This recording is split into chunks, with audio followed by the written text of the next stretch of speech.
चलो बेटा, अब नया क्वेश्चन शुरू करने जा रहे हैं। शुरू करने से पहले एक बार फटाफट हम सारे रूल्स एक बार रिवाइज कर लें, क्या क्या रूल्स हमने पढ़े हैं। तो सबसे पहला रूल है बेटा एसेट्स को लेकर। क्या पढ़ा है हमने? एसेट्स जब भी बढ़ते हैं तो डेबिट करते हैं, कम होते हैं तो क्रेडिट करते हैं। मेरे से पहले पहले बोलना है आपको। कैपिटल और लायबिलिटीज को लेकर क्या रूल है? जब भी कैपिटल और लायबिलिटीज बढ़ती हैं तो हम क्रेडिट करते हैं, कम होते हैं तो हम उसे डेबिट करते हैं। फिर उसके बाद आ जाते हैं एक्सपेंसेस। एक्सपेंसेस को क्या किया जाता है? डेबिट। इनकम को क्या किया जाता है? क्रेडिट। ठीक है। उसके बाद हमने क्या देखा था? उसके बाद हमने देखा था ड्राइंग्स को लेकर। ड्राइंग्स को क्या करते हैं? ड्राइंग्स को डेबिट किया जाता है। ड्राइंग्स कैसे कहते हैं? जब ओनर अपने पर्सनल यूज के लिए गुड्स या कैश कुछ भी लेके जा रहा है तो दैट इज ड्राइंग। ठीक है। उसके बाद हमने देखा था कि गुड्स, गुड्स को क्या क्या कहते हैं? जब हम गुड्स खरीदते हैं तो क्या कहते हैं? परचेजेस। खरीदे हुए गुड्स जब वापस करते हैं तो कहते हैं परचेज रिटर्न, या फिर और क्या कहा जाता है उसको? Return outward. ठीक है। और जब हम गुड्स बेचते हैं तो हम उसे सेल्स कहते हैं, और जब बेचे हुए गुड्स हमारे पास वापस आ रहे हैं तो हम उसे सेल्स रिटर्न कहते हैं। सेल्स रिटर्न को और क्या कहते हैं? रिटर्न इनवर्ड्स कहते हैं। ठीक है। तो ये सारी चीजें मेरे ख्याल से आपको बहुत अच्छे से याद रहनी ही चाहिए। ठीक है। चलो अब सीधे आते हैं हम क्वेश्चन पे, ध्यान देंगे बहुत अच्छे से। डिटेल में मैं डिस्कस करूंगा हर एक पॉइंट को, हर एक ट्रांजेक्शन को। चलो एक सेकेंड। सबसे पहला है Amitabh started business with cash. तो अब आपको बिजनेस के पॉइंट ऑफ व्यू से देखना है सारी चीज़ों को। हमारे पास क्या आ रहा है? कैश आ रहा है। कौन लेके आ रहा है? ओनर लेके आ रहा है। सबसे पहला ट्रांजैक्शन आमतौर पे यही मिलेगा। कैश आ रहा है, ओनर लेके आ रहा है। जब ओनर लेके आता है तो क्या बोलते हैं? कैपिटल। तो कैश भी बढ़ रहा है और कैपिटल भी बढ़ रहा है। तो जब कैश बढ़ता है तो बेटा डेबिट करते हैं, कैपिटल बढ़ता है तो क्रेडिट करते हैं। तो एंट्री क्या हो जाएगी? Cash account debit. ठीक है। To capital account. ठीक है। अमाउंट कितना है बेटा? 80,000। तो ये हो गया 80,000। कोई दिक्कत नहीं मेरे ख्याल से, बहुत सिंपल है। उसके बाद उसके बाद है purchase furniture from modern furnitures for cash. बेटा ध्यान रखना, आपने फर्नीचर खरीदा, सीधी सी बात है, फर्नीचर हमारे पास आ रहा है तो हम क्या करेंगे बेटा? डेबिट करेंगे। जो भी एसेट्स हमारे पास बढ़ रहे हैं हम उसको क्या करते हैं? डेबिट करते हैं। तो फर्नीचर आ रहा है, फर्नीचर को डेबिट करेंगे। मगर मगर मगर क्या आप उधार में खरीद रहे हैं? नहीं। ये जो मॉडर्न फर्निचर्स है ये जानबूझकर लिखा जाता है ताकि आप सीखें। हर जगह जहां पे भी नाम लिखा है जरूरी नहीं है कि हमको भी नाम लिखना है।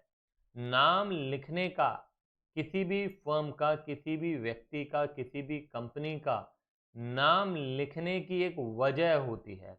और वजह यह है कि या तो आपको पैसे लेने हैं या तो आपको पैसे देने हैं। अब यहाँ पे मॉडर्न फर्निचर से ना तो पैसे लेने हैं ना तो देने हैं, क्योंकि पैसे आप दे चुके हो। तो आपके पास फर्नीचर आ रहा है और बेटा कैश जा रहा है। Getting my point? तो इसीलिए मॉडर्न फर्निचर्स का नाम नहीं लिखेंगे, बच्चे यहाँ पे गलती करते हैं। तो our entry would be furniture account debit to cash account. कितना अमाउंट है बेटा? 10,000। तो ये हो गया 10,000। ठीक है। पेन थोड़ा सा चेंज कर लेता हूँ मैं। हाँ। चल उसके बाद आते हैं मे 5 का ट्रांजैक्शन। देखो डिपॉजिटेड इन बैंक, बैंक में डिपॉजिट कर रहे हैं। तो अब आपके पास जो कैश है उसमें से 30,000 जा रहा है। कहाँ जा रहा है? बैंक में जा रहा है। ध्यान देना, अब आपके पैसे बैंक में जा रहे हैं तो बैंक से आपको पैसे लेने हैं, और जिससे भी हमको पैसे लेने हैं वो हमारे लिए क्या हो जाता है? एसेट हो जाता है। तो हमारे लिए अब बैंक एसेट हो जाएगा। ठीक है। तो आपका पैसा बैंक में बढ़ रहा है और हमारे पास यहाँ पे कैश कम हो रहा है। बैंक में बढ़ रहा है, कैश कम हो रहा है। तो जब बैंक बढ़ रहा है तो बैंक को डेबिट करेंगे, कैश कम हो रहा है तो कैश को क्रेडिट करेंगे। रिपीट करूं? मैं कह रहा हूं बैंक में पैसे बढ़ रहे हैं तो बैंक अकाउंट डेबिट किया, कैश कम हो रहा है तो कैश अकाउंट क्रेडिट किया।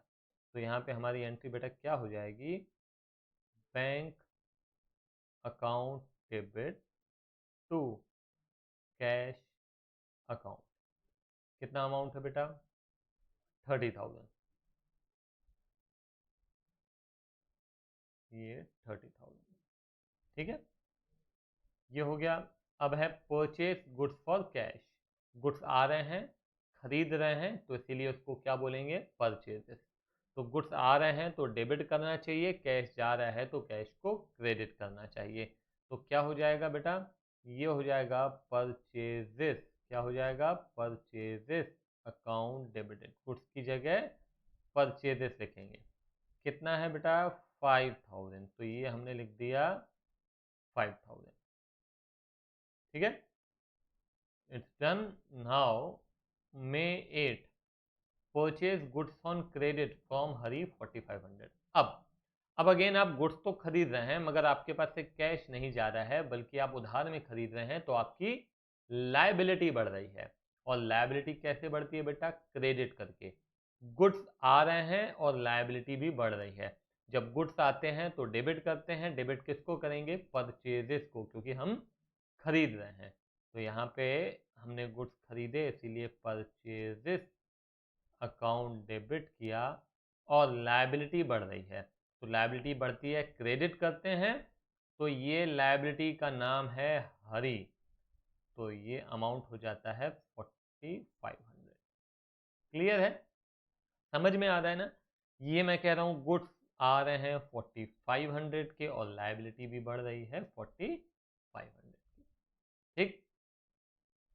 अब मे 10 क्या कहता है, purchase goods from Suresh for cash 3,000। अब अगेन फिर कंफ्यूज करने के लिए उन्होंने क्या किया है, नाम दे दिया है। नाम नहीं लिखना है बेटा, क्यों, क्योंकि कैश में खरीद रहे हैं। तो बड़ा सिंपल है, गुड्स आ रहे हैं, कैश जा रहा है, तो जब गुड्स आ रहे हैं तो क्या लिखते हैं, बताओ।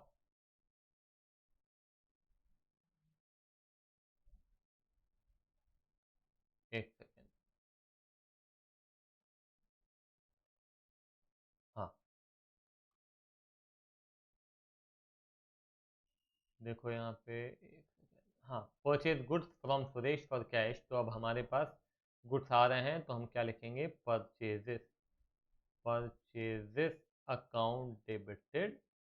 और आपके पास से कैश जा रहा है तो टू कैश अकाउंट, ठीक है। अमाउंट कितना है बेटा, 3,000, ये 3,000, ठीक है, क्लियर है, कोई दिक्कत नहीं।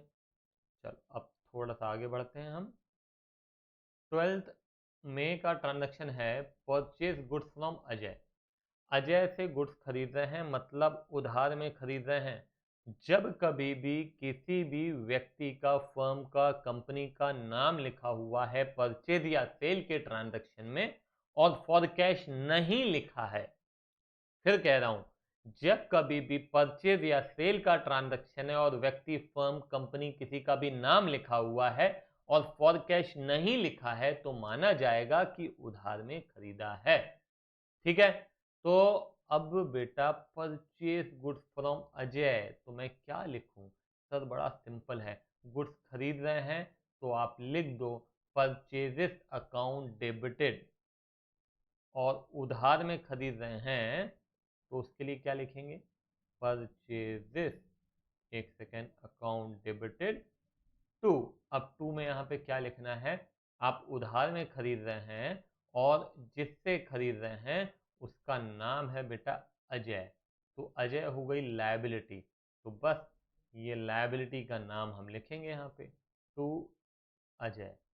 कितना अमाउंट है, अमाउंट इज 4,000, ठीक है। तो बस यहाँ पे लिख दिया हमने 4,000, वेरी वेरी सिंपल, ठीक है। चलो उसके बाद आगे 14 मई का ट्रांजैक्शन देखते हैं।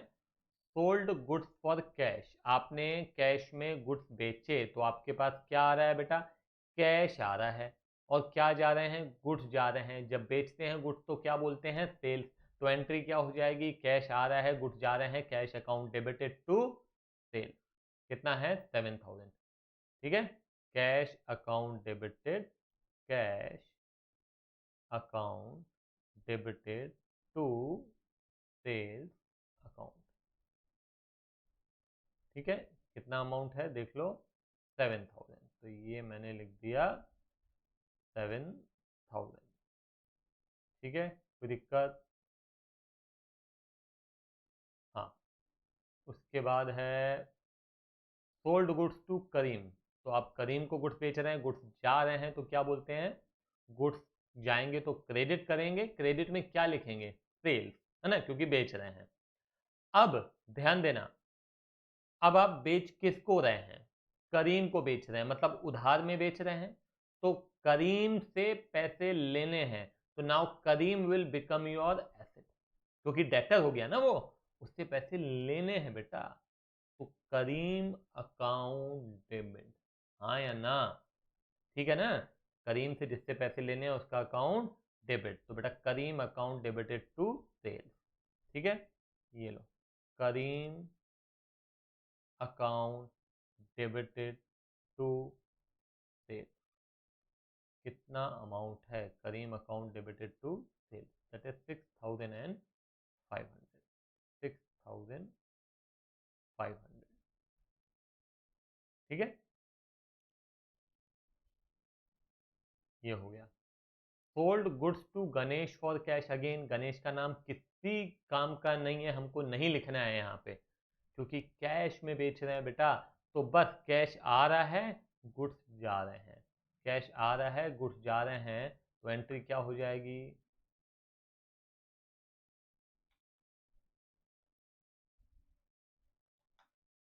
कैश आ रहा है तो कैश अकाउंट डेबिट, गुड्स जा रहे हैं तो टू सेल्स अकाउंट, कितने के थे देख लेते हैं एक बार,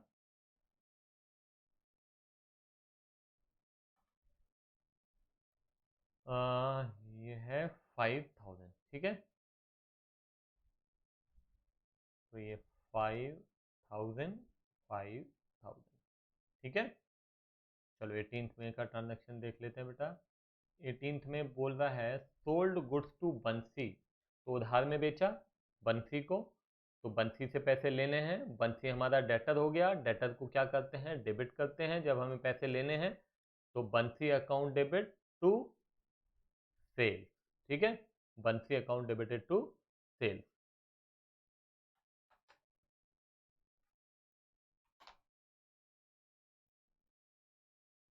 बंसी account debited to sale account, कितना है 3500, ये 3500, ठीक है। Okay now let's see May 19 का transaction, withdrew from bank for office use, बेटा बैंक से पैसे निकाल लिए बिजनेस के लिए ही, ऑफिस यूज मतलब बिजनेस के लिए, तो बैंक से पैसे निकाल के आ रहे हैं, तो हमारे पास अभी कैश आ रहा है और बैंक में कम हो रहा है, हमारे पास कैश आ रहा है, बैंक में कम हो रहा है, अभी दिमाग लगाओ, हमारे पास आ रहा है तो हम क्या करते हैं, डेबिट, ठीक है ना, एसेट है ना, एसेट आ रहा है तो हम डेबिट करेंगे, और दूसरा एसेट जो बैंक वाला एसेट है वो कम हो रहा है तो उसे क्रेडिट करेंगे, तो एंट्री क्या हो जाएगी, cash account debit to bank, clear है, तो ये हमने लिखा कैश अकाउंट डेबिट टू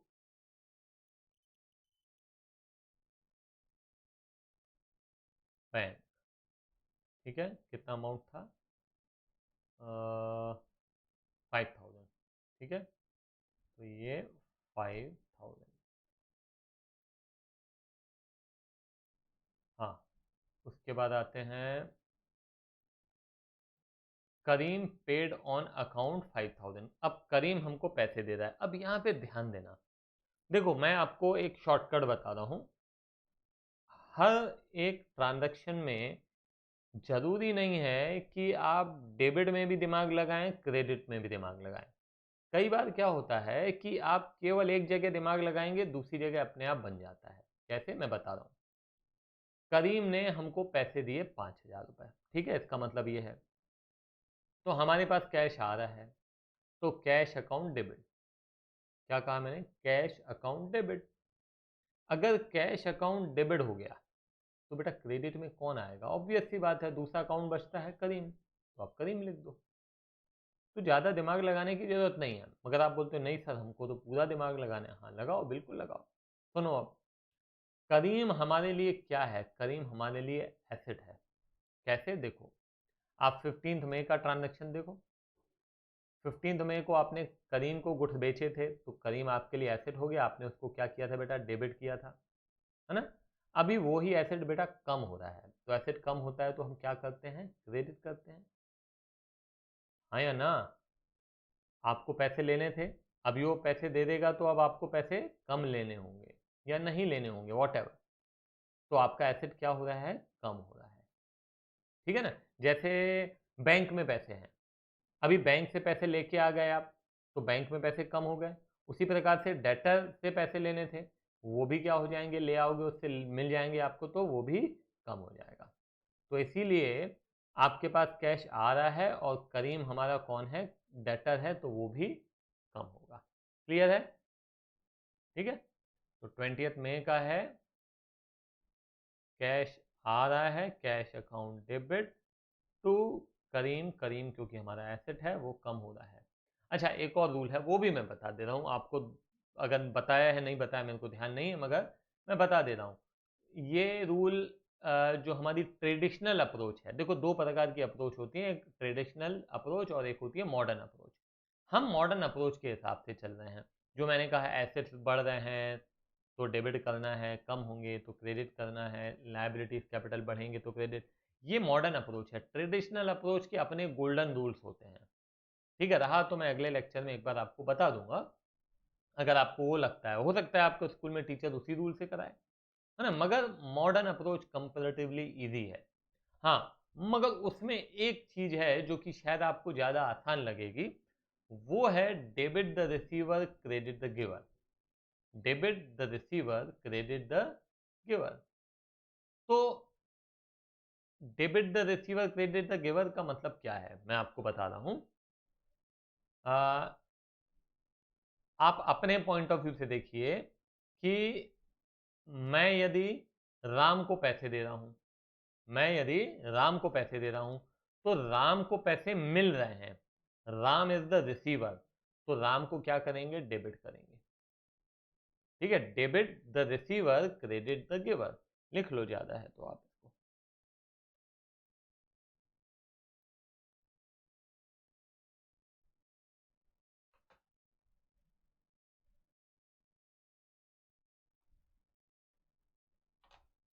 देखो रूल है, debit the receiver credit the giver.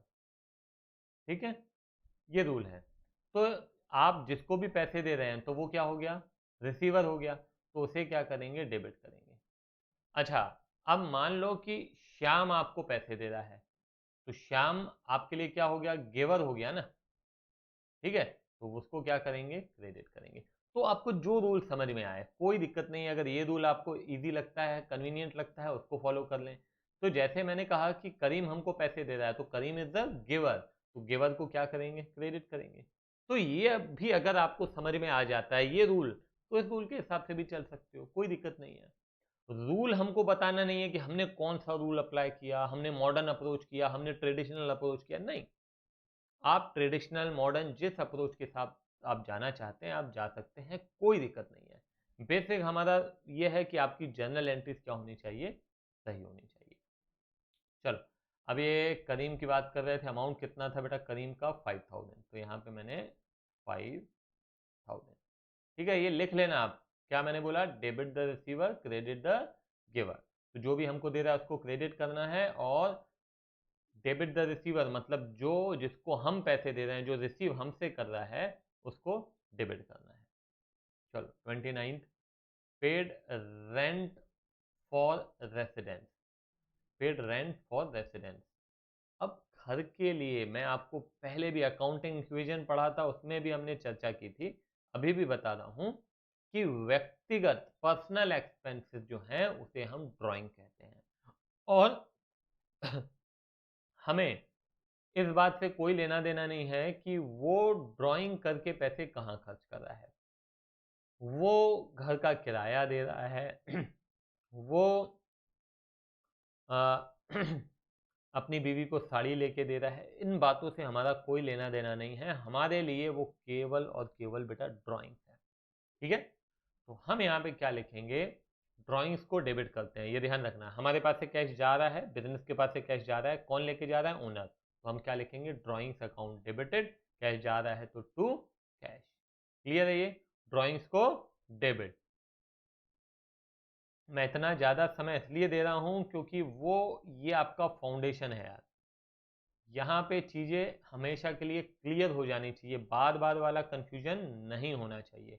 Drawings account debited to cash, कितना है drawings account debited to cash, है आपका 6000।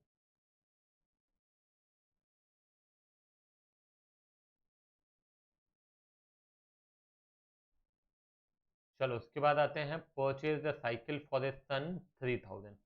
साइकिल खरीदी अपने बच्चे के लिए, फिर वही बात आ रही है बेटा, ड्राइंग्स हैं, हमें कोई लेना देना नहीं है। तो हम यहाँ पे क्या लिखेंगे, सेम हम यही लिखेंगे, ड्राइंग्स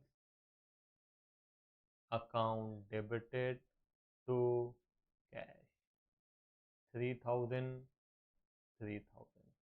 क्लियर है।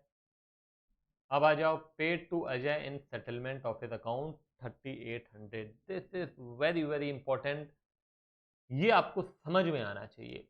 मैं नहीं चाहता हूं कि आप इसको रटो, मैं चाहता हूं कि आप इसको समझो बहुत अच्छे से और हमेशा के लिए। इन सेटलमेंट या फुल सेटलमेंट, इसका क्या मतलब होता है वो मैं आपको बता रहा हूं, ध्यान से सुनना। एग्जाम्पल ले लेते हैं हम, तो आपको ज़्यादा अच्छे से क्लियर हो जाएगा। देखो एग्जाम्पल कुछ ऐसा है कि आपके घर के पास में एक किराना शॉप है, आप जाते हो वहाँ से, आप एक कुछ सामान खरीदते हो, कितने का, 105 रुपए का। कितने का, 105 रुपए का। तो वो जो दुकानदार हैं, उसने आपका एक अकाउंट बना लिया। क्या बना लिया, अकाउंट बना लिया। आगे देखेंगे, जिसको हम कहते हैं लेजर। ठीक है, कैसे बनाते हैं उस पर अब भी दिमाग नहीं लगाने का, बिल्कुल नहीं। हाँ, इतना मैं बता दे रहा हूँ कि जिस व्यक्ति से पैसे लेने होते हैं ना, उसका अकाउंट डेबिट किया जाता है। वो हम अभी करते भी हैं। आप देखो, जब आप गुड्स बेचते हैं, है ना, तो आप क्या करते हो, उधार में बेचा, राम को उधार में बेचा, तो राम का अकाउंट बेटा क्या करेंगे, डेबिट करेंगे। करेंगे कि नहीं करेंगे, क्योंकि राम हमारे लिए क्या हो गया, एसेट हो गया। एसेट को डेबिट किया जाता है ना, बराबर यही बात। तो मैं आपको थोड़ा सा यहाँ पे लेंदी जा रहा हूँ और थोड़ा सा जंप कर रहा हूँ लेजर्स में। लेजर अगला स्टेप होता है, मगर वो समझना आपके लिए जरूरी है, तभी कंसेप्ट क्लियर होगा। आपका नाम है राम, मान लेते हैं ये राम, ठीक है। और ये अकाउंट कुछ इस प्रकार से बनाते हैं, ये अभी मैं रफ में बना रहा हूँ, फेयर हम नहीं बना रहे हैं, ठीक है। और ये आपका डेबिट साइड कहलाता है, ये आपका क्रेडिट साइड कहलाता है।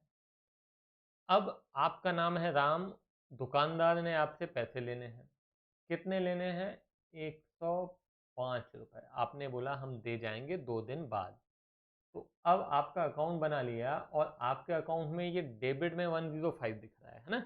इसका मतलब है कि आपसे, मतलब राम से 105 रुपए हमको लेना है। क्लियर है, ये बात समझ में आ गई। एक सेकंड।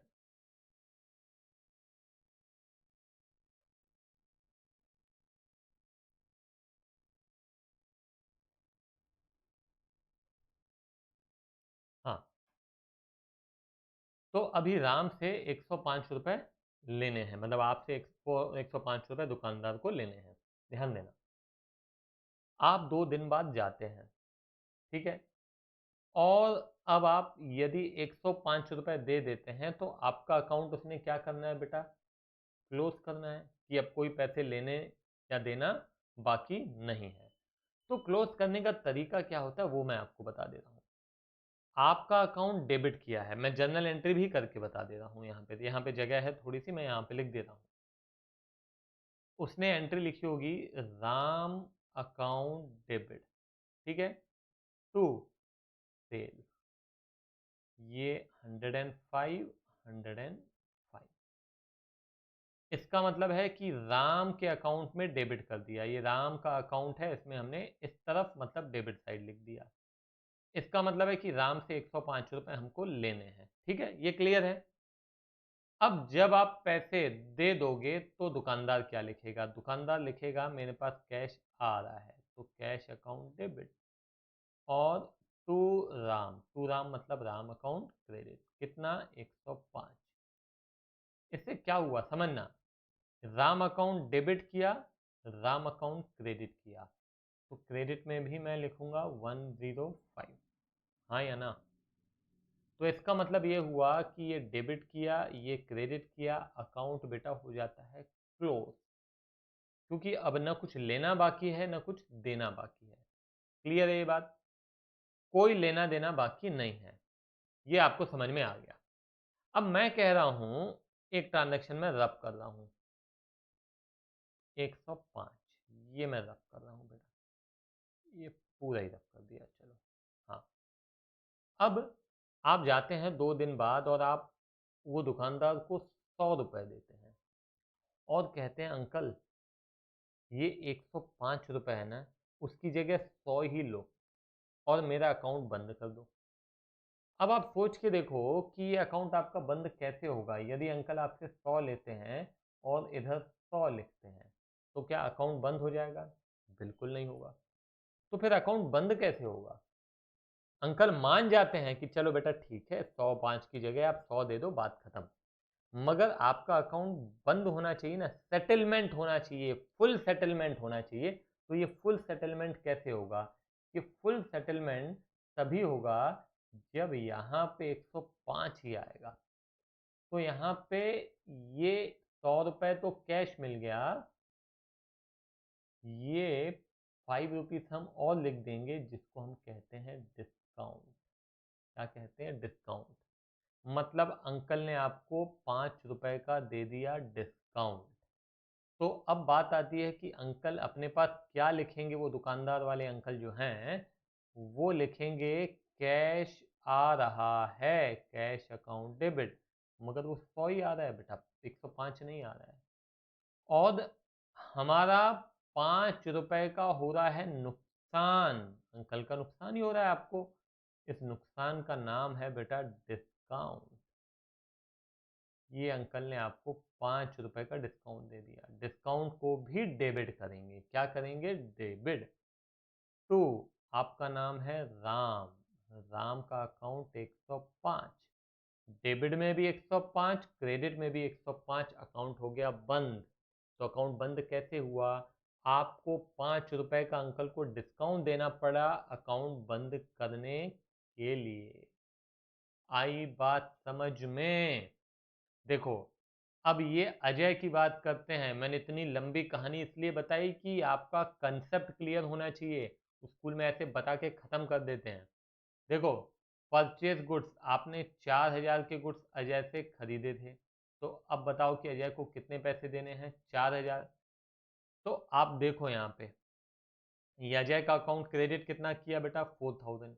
अब इसका अकाउंट बंद करना है तो तभी बंद हो सकता है जब इसको डेबिट भी आप 4,000 से करें। क्या कहा मैंने? आप इसका अकाउंट बंद तभी कर सकते हैं जब आप इसको डेबिट भी 4,000 से ही करें। तो वो कैसे होगा? क्योंकि वो सेटलमेंट है। देखो, paid to Ajay in settlement of his account 3,800, मतलब 3,800 देके आपने अकाउंट कर दिया बेटा सेटल। तो देखो कैसे करेंगे हम। तो यहाँ पे मैं लिखूंगा अजय अकाउंट डेबिट। हमको तो डिस्काउंट मिल रहा है, हमको डिस्काउंट मिल रहा है। अजय को क्रेडिट किया था, अभी क्या कर रहे हैं? डेबिट कर रहे हैं। मगर 4,000 से ही डेबिट करना पड़ेगा, नहीं तो अकाउंट बंद नहीं होगा। टू, कैश जा रहा है बेटा कितना? 3800 डेबिट क्रेडिट इक्वल होना चाहिए, कम ज़्यादा नहीं हो सकता है। तो बेटा ये कहलाता है डिस्काउंट। Discount received 200। अभी आप कहोगे सर अभी तो आपने डेबिट किया था। बेटा देखो, डेबिट अंकल की नज़र से, वो जो दुकानदार हैं उनकी नज़र से बेटा वो डिस्काउंट अलाउड है, आपके लिए डिस्काउंट रिसीव्ड है। आप मेरे को बताओ, 4000 की जगह 3800 दे के अकाउंट क्लोज कर रहे हो तो आपको तो डिस्काउंट मिला ना, और ये आपके लिए क्या है, फायदा है, इनकम है। तो इनकम को क्या करते हैं, क्रेडिट करते हैं। और जिस अंकल को आपने दिया उनके लिए क्या था, उनके लिए लॉस था, लॉस को क्या करते हैं, डेबिट करते हैं। बात समझ में आई? तो इतनी लंबी चर्चा करने के पीछे कारण यही है कि कंसेप्ट क्लियर होना चाहिए हमेशा के लिए। ठीक है, तो मैं कहूंगा अगर इतना भी डाउट है तो लेक्चर को थोड़ा सा पीछे ले जाओ, ये वाला कंसेप्ट क्लियर करना है, मतलब करना है, तभी आगे बढ़ना है। चलो बाय बाय।